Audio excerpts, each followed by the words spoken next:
माघ महा महत्तम अध्याय 17। हरे कृष्णा, यादे राधे। याद रखो, माघ मास का स्नान असमर्थ को समर्थ बनाता है, निर्धन को धन देता है, बीमार को आरोग्यता, पापी को पुण्य और निर्बल को बल देता है। खुद समझ लो कितना ज्यादा फलकारी है। इसलिए अभी भी समय है, माघ मास में प्रयत्न से कुछ ना कुछ जरूर कर लो। अब श्री गणेश जी महाराज और अपने गुरुदेव को याद करते हुए माघ महात्म का अध्याय 17 सुनेंगे। विघ्न कटे संकट मिटे, मंगल हो हर काज, बाधाएं सब दूर करे हे गणपति महाराज। बोलो गणेश जी महाराज की जय। गुरु आपके उपकार का कैसे चुकाऊं मैं मोल, लाख कीमती धन भला गुरु है मेरे अनमोल। बोलो गुरुदेव महाराज की जय।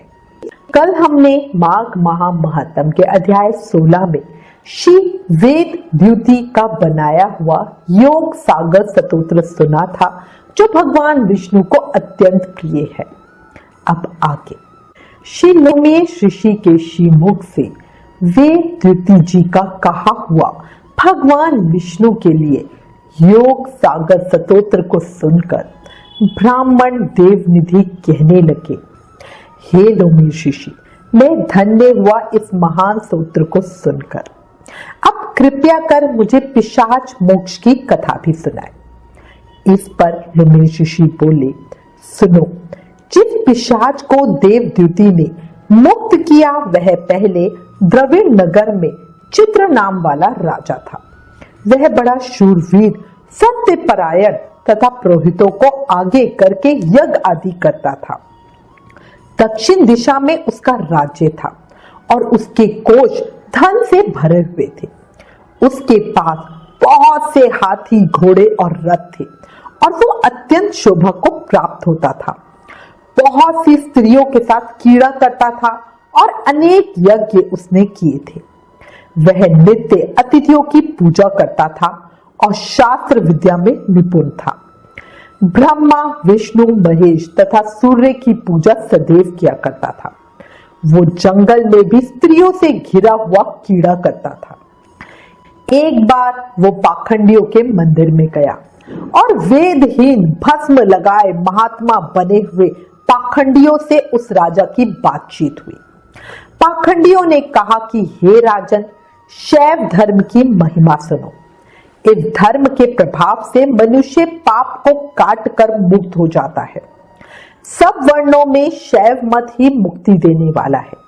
शिव की आज्ञा के बिना दान, यज्ञ और तपों से कुछ नहीं बनता।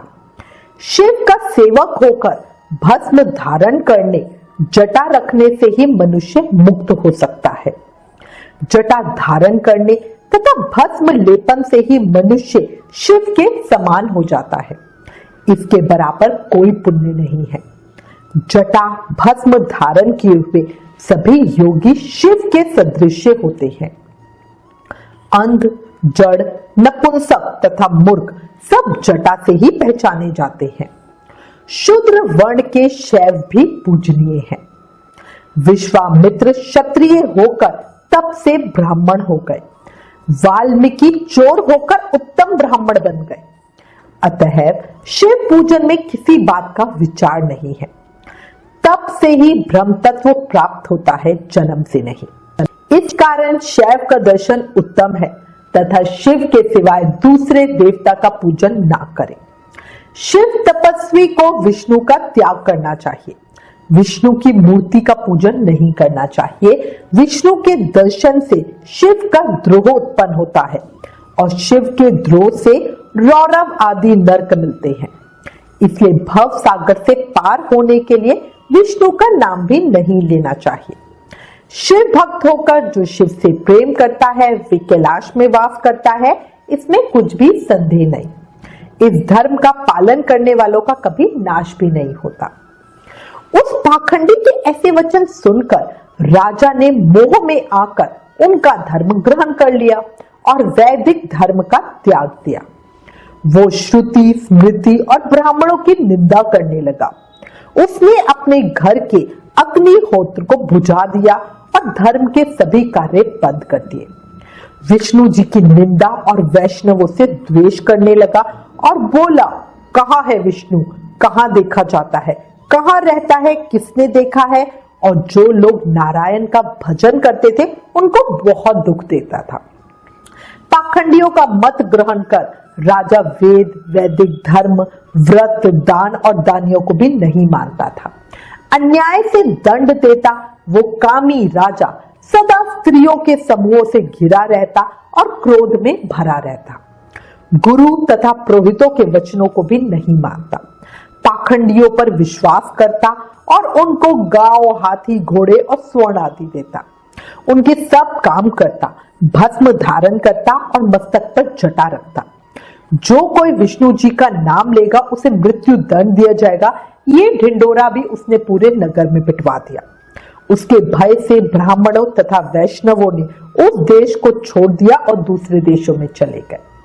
सारे देशवासी केवल नदी के जल से जीते थे, जीविका से दुखी होकर वृक्ष आदि नहीं लगाते थे, ना ही खेती बाड़ी करते थे। प्रजा अन्न के अभाव से गला सड़ा अन्न भी खाने लगी। आचार, विचार, अग्नि क्रिया सबको छोड़कर काल रूप की तरह वो राजा शासन करने लगा। कुछ काल के बाद उस राजा की मृत्यु हो गई और वैदिक रीति से उसकी अंतिम क्रिया नहीं की गई। उससे देवदूतों के द्वारा अनेक प्रकार के दुख दिए गए। उसे कहीं लोहे की कीलों पर से चलना पड़ा, कहीं जलते अंगारों पर चलना पड़ा। जहां सूर्य बहुत तेज था और ना कोई छाया का वृक्ष था, उस जगह पर भी चलना पड़ा। वो कहीं लोहे के डंडों से पीटा गया, कहीं बड़े बड़े दांत वाले भेड़िए और कुत्तों से काटा गया। इस प्रकार दूसरे पापियों का हाहाकार सुनता हुआ वो राजा यमलोक में पहुंचा। उस राजा को पहले तो तमिश नामी नरक में भेजा गया, फिर अंध तमिश नरक में गया, जहां पर वो बहुत दुखों को प्राप्त हुआ। फिर महारौरव, फिर कालसूत्र नामी महानर्क में गया, फिर मूर्छा को प्राप्त हो गया। मूर्छा से चेतना आने पर तापन और संतापन नाम के नरक में गया। अनेक दुखों को भोगता हुआ वो प्रताप नाम के नरक में गया। तब काकोल, कुंडपल, पूर्व मृतिका, लोशंकु, मृजीप आदि नरकों में होता हुआ असिपत्र वन में पहुंच गया। फिर लो धारक आदि नरकों में गिराया गया।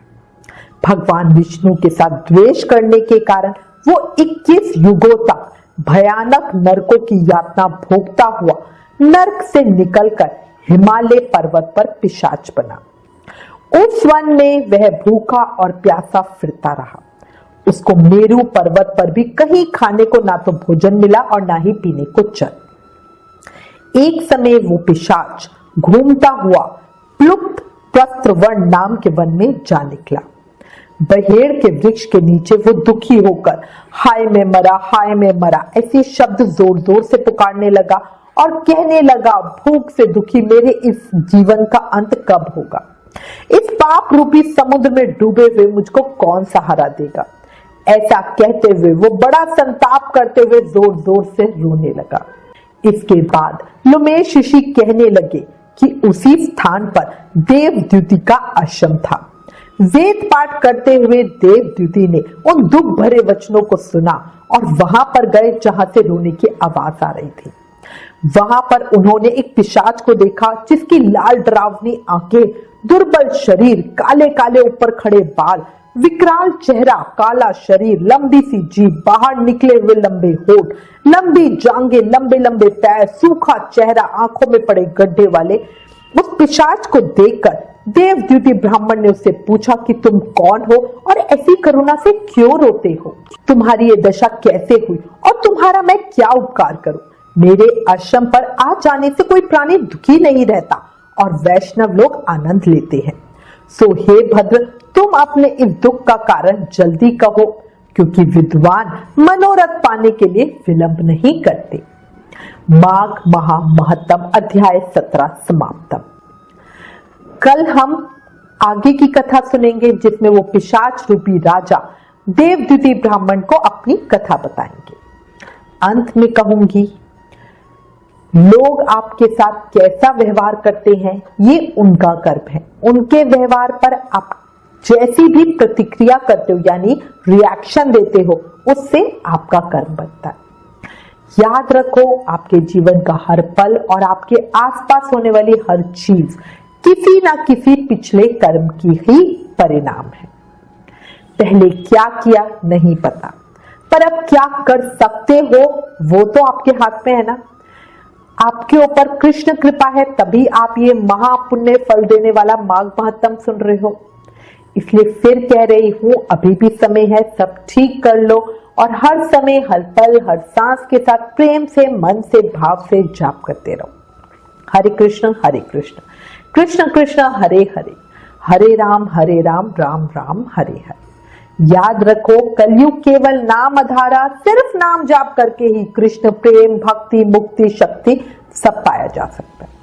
प्लीज इन वीडियोस को ज्यादा से ज्यादा शेयर करके माघ मास के प्रभाव को सबको बताओ।